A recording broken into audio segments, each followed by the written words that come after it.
E aí, galera dos nonos anos, do Caíque São João, prazer novamente estar aqui com vocês. Semana 2 de atividades. Essa semana o tema foi livre. Os professores puderam escolher quais assuntos, quais temáticas eles poderiam abordar em suas respectivas disciplinas. Em História, o professor ou os professores que elaboraram as questões optaram por trabalhar com duas importantes revoltas que aconteceram no Brasil há um pouco mais de 100 anos atrás. A revolta da vacina e a revolta da chibata. A primeira questão é um texto, bastante extenso, inclusive, e o segundo é ainda maior, mas o primeiro fala da revolta da vacina. Para quem não sabe, foi um movimento que durou durante uma semana no Rio de Janeiro, houve um quebra por toda a cidade, porque o pessoal não queria ser vacinado contra a doença que estava, a varíola principalmente, que estava matando muita gente, a epidemia de varíola na cidade do Rio de Janeiro, que na época era a capital do Brasil. Então a pergunta está relacionada a isso, certo? Você tem que ler o texto para chegar à opção correta, a escolha correta lá, porque é uma questão de múltipla escolha. Não tem erro. É interpretação pura de texto. Não tem como eu te falar, olha, é assim que você vai ter que responder. É lendo o texto. Não tem erro. A segunda questão fala sobre a revolta do Chibata, uma revolta que aconteceu também na cidade do Rio de Janeiro, em 1910, 6 anos depois da revolta da vacina. Então já deu para perceber que o Rio de Janeiro sempre foi muito agitado, né? Uma coisa dos tempos atuais, dos tempos dos últimos anos, é uma coisa que vem de muito tempo. E os marinheiros reclamavam dos castigos que eles sofriam, né? As chibatadas que eles sofriam quando eram punidos, e também dos péssimos salários, né? Dos soldos, como eles costumam dizer até hoje, das condições de tratamento e tudo mais. Fizeram um motim, liderados por um dos marinheiros chamado João Cândido. Esse motim, essa revolta, chegou ao fim graças a um acordo com o presidente da República na época, mas o presidente deu para trás. Depois que os marinheiros abandonaram os navios que estavam, os navios de guerra que eles tinham tomado lá no porto do Rio de Janeiro, o presidente simplesmente não cumpriu o acordo prometido e mandou prender os líderes, entre eles o João Cândido, que ficou sendo o responsável, o acusado de ser o grande responsável por todo aquele motim, por toda aquela revolta.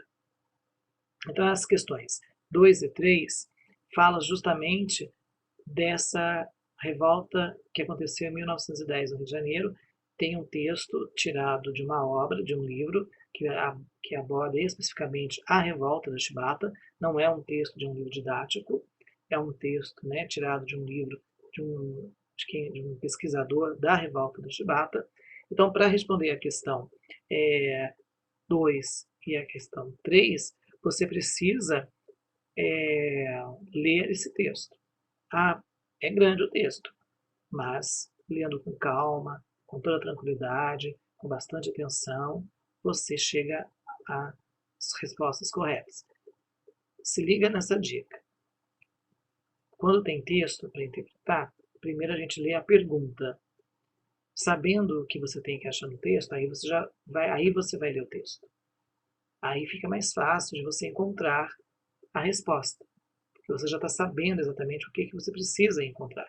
E aí, conforme você vai lendo o texto, você já vai tendo mais facilidade em detectar exatamente aonde ali no texto está o que está se perguntando, a resposta que está se desejando. A quarta questão faz um gancho com a revolta da vacina, perdão, com a revolta da chibata, porque aborda essa questão da desigualdade social. João Cândido, foi muito assim, na época, apedrejado porque ele era um afrodescendente. Como que um afrodescendente, poderia ter a capacidade, a inteligência de comandar o motim e levar junto com ele centenas de marinheiros que o apoiaram? Então, levanta-se essa questão da desigualdade social no Brasil, que fazia o quê? 22 anos que havia oficialmente abolido a escravidão. para muitos, né, brasileiros da época, o negro, por mais livre que ele fosse, ele ainda era encarado como um ser inferior. E a desigualdade social era muito grande no Brasil naquela época. A maioria da população morava na zona rural e a desigualdade era muito grande. Então é uma questão que você tem que pensar, analisar bem as alternativas, porque as próprias alternativas vão te dar a resposta mais correta, aquela é a resposta mais exata. É uma questão de análise das alternativas que a questão oferece. Você sabe que na época, você já está sabendo que na época as desigualdades eram muito maiores do que são hoje, as diferenças entre brancos e negros eram imensas, o negro sofria um fortíssimo preconceito, porque fazia muito pouco tempo que a escravidão havia acabado. Portanto, com essas informações, e aí você analisa as opções que você tem, as alternativas, e vê qual aquela que se encaixa, que tem mais, que está mais dentro dessa abordagem, dentro dessa linha de raciocínio. Um abraço e até a próxima semana.